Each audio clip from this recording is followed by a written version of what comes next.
Hey everybody, it's your boy Schneider1 with Schneider Elite Gaming, bringing you another hero analysis. This week we got a new champion, Zinx, and it's about time someone did a good analysis of her. So in this video we're going to be talking about her abilities, we're going to talk about build paths, and really highlight stats that enhance her kit in order to really play to your guys' playing styles. And then we're going to give her an overall grade and compare her to her peers and really see how she stacks up in the competitive play. Now, I'm ready for the video. I hope you are too. Let's get to it. First up, we got the ability section and basically different stats that you can build in order to emphasize parts of the kit. So with every ability that we talk about, I'm going to give you guys some suggestions or build paths in order to optimize them for your guys' characters. So depending on your guys' play style, you can pick and choose what you want to listen to, but it's all good information nonetheless. Now, the first ability we're going to talk about is Kitty Claws. Kitty Claws is a basic attack augmentation ability, meaning you're able to toggle between having a regular basic attack and a basic attack that applies a stack of damage over time on your enemy opponent. Now, one stack isn't going to kill anybody, and everybody can pretty much, we all knew that that was going to be the case. But when you start going stacks on stacks on stacks, you really start coming into your own and becoming this lethal character. Now, the main problem with this applying a lot of stacks is going to be the mana consumption. This ability drains a lot of mana. At level 1, you can only literally use it 4 times. So it's not an ability that I recommend to take right off the bat.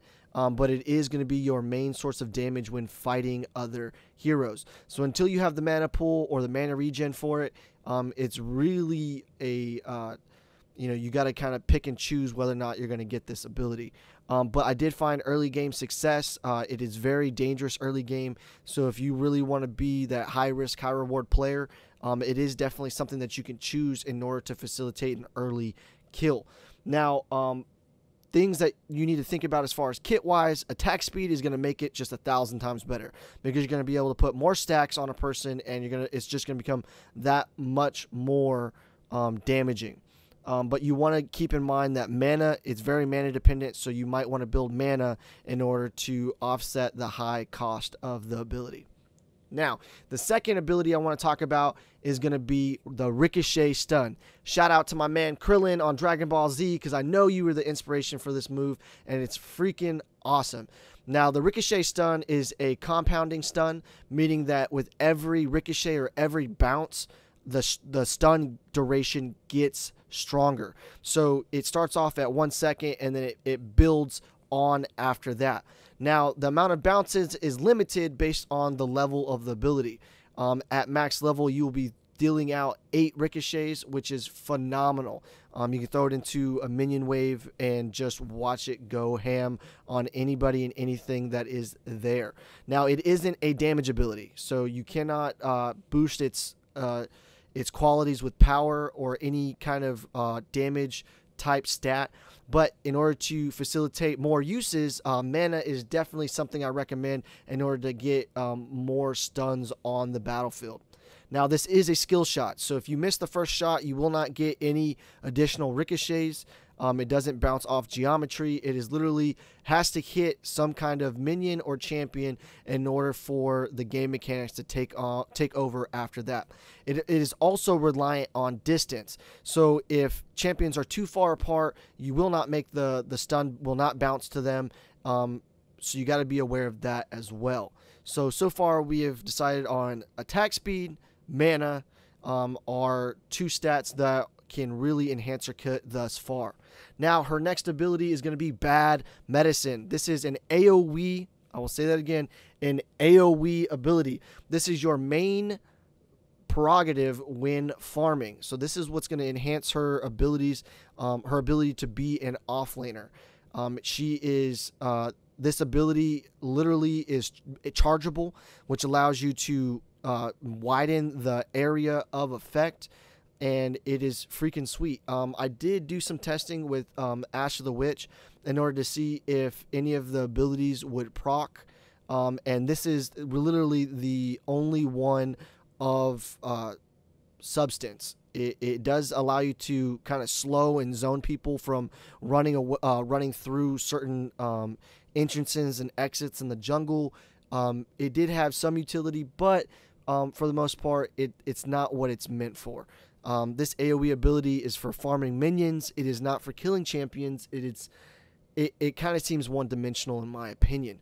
But it does run off of power. The more power you stick into this thing, the stronger it becomes. And, you know, it is a good ability for what it is.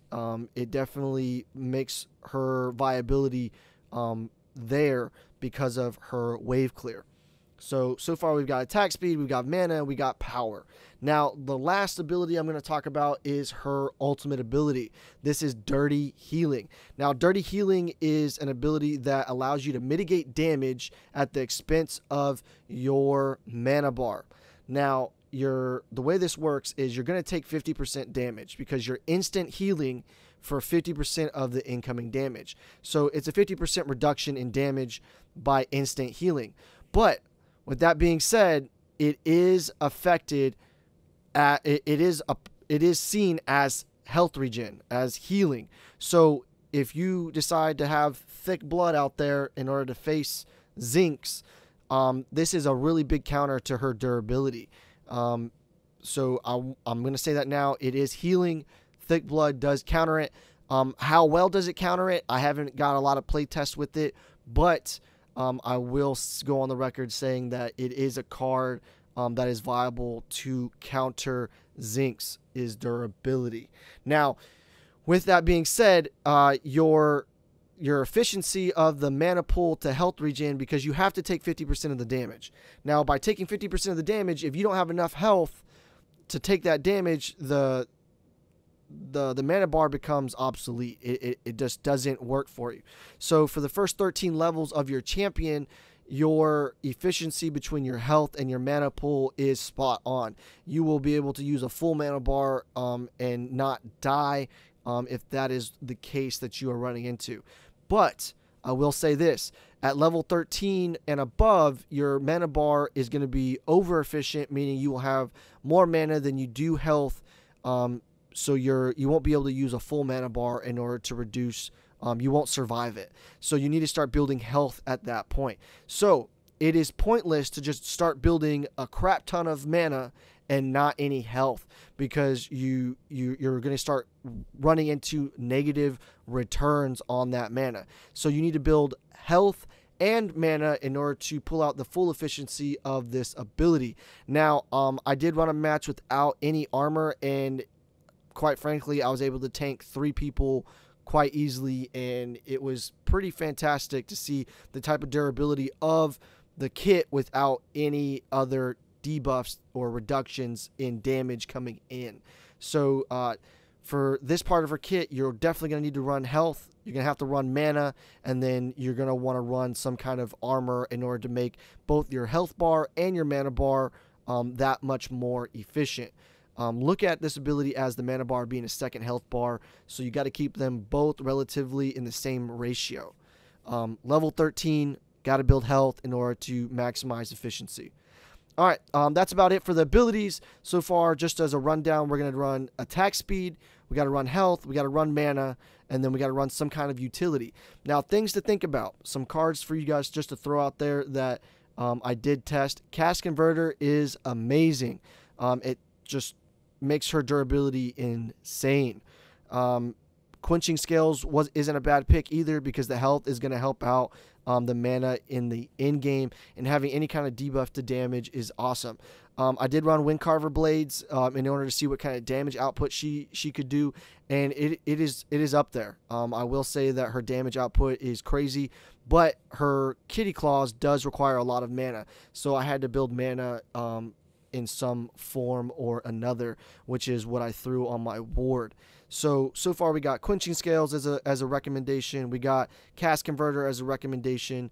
I did try Ash of the Witch to see what kind of slowing effects any of her abilities had, and the only thing it worked on was her Bad Medicine, her AoE, which was good in its own right, but you know, it didn't seem like I was maximizing the card the way it should have been.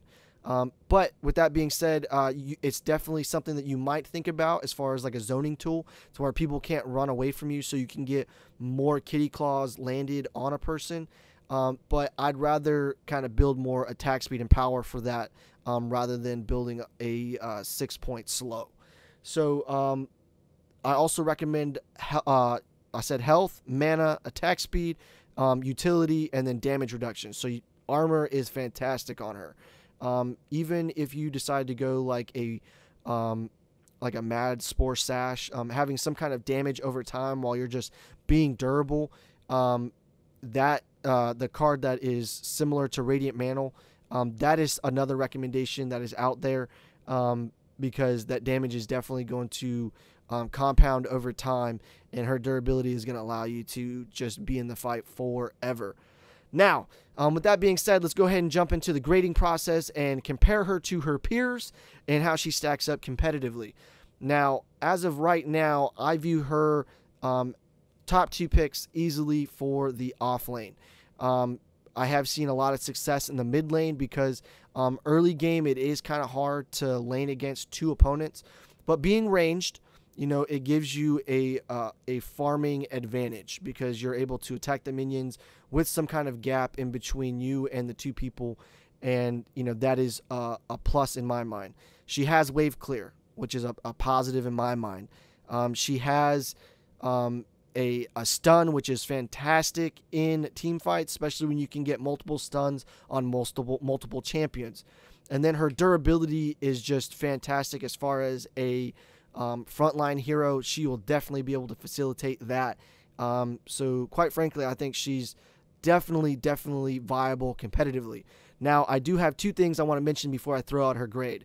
One, Bellica is a huge counter, because at any point in time that you use your ability, your mana is gone, your durability is gone.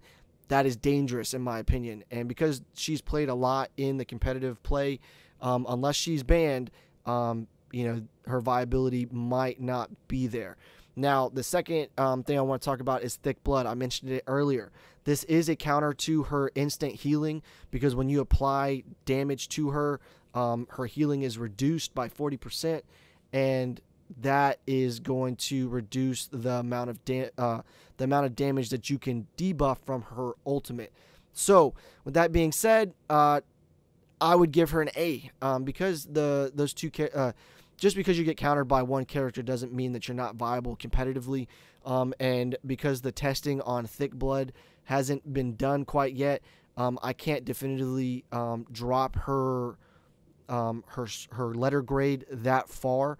I think that she is fantastic in the off lane. She's very lethal. She's super durable, and she has a stun, which is fantastic. We needed more stuns in the off lane, and even in the mid lane. It's freaking fantastic.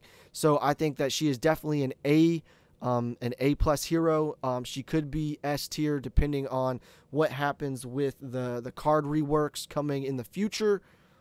I hope you guys like the content. I hope you guys like the information. If you do, please hit that like and subscribe button and become part of the elite gaming community today.